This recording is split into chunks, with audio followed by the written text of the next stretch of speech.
પણ કોઈ ખોટું થતું હોય મારી સામે ઘરે પણ લાવતો અડીખમ હું દિનુ મામા જેવો જવાબ નહીં આપું.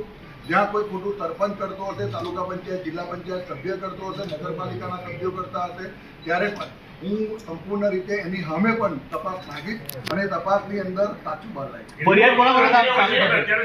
બરોડા ડેરીને ટાર્ગેટ કરો છો, બીજા સરકારી જે કામો ચાલે છે એમાં કેમ તમે? ના, બરોડા ડેરી મને એવું નથી લાગતું બરોડા ડેરીનો ટાર્ગેટ કે છે.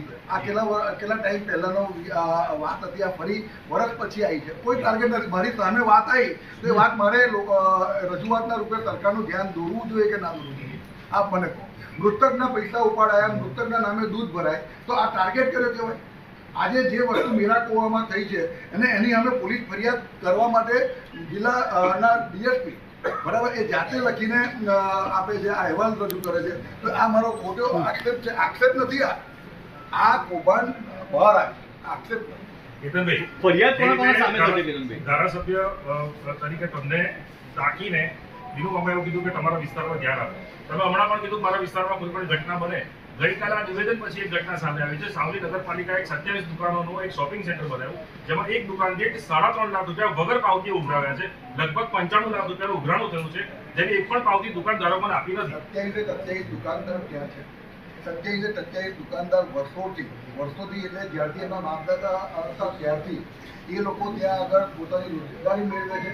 અને આ દુકાન નગરપાલિકા નથી બનાવી.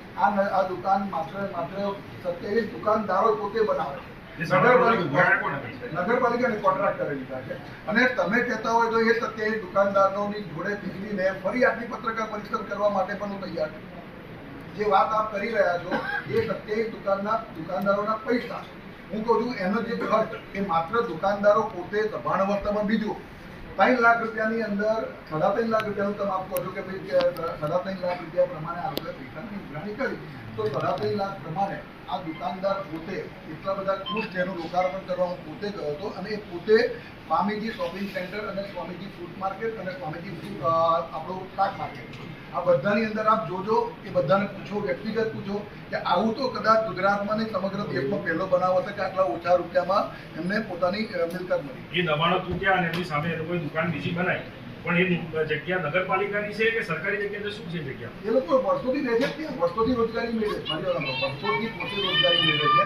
અને આના બધા કેબિનો હતા ને એના પાછળમાં દુકાનો બનાવી છે. આમાં બીજું કંઈ છે જ નહીં. નગરપાલિકાએ રૂપિયા ઉઘરાવવાનો આક્ષેપ થઈ ગયો છે. ખરેખર નગરપાલિકા ઉઘરાવ્યા છે કે કોન્ટ્રાક્ટર? હું એમ કહું છું 27 દુકાનદારો છે, આક્ષેપ કરનાર પણ હોય અને દુકાનદાર પણ છે. દુકાનદાર પોતે તે જવાબ આપશે અને હું તમારી સાથે ખોટું થયું હશે તો નગરપાલિકા પણ ભોગવશે.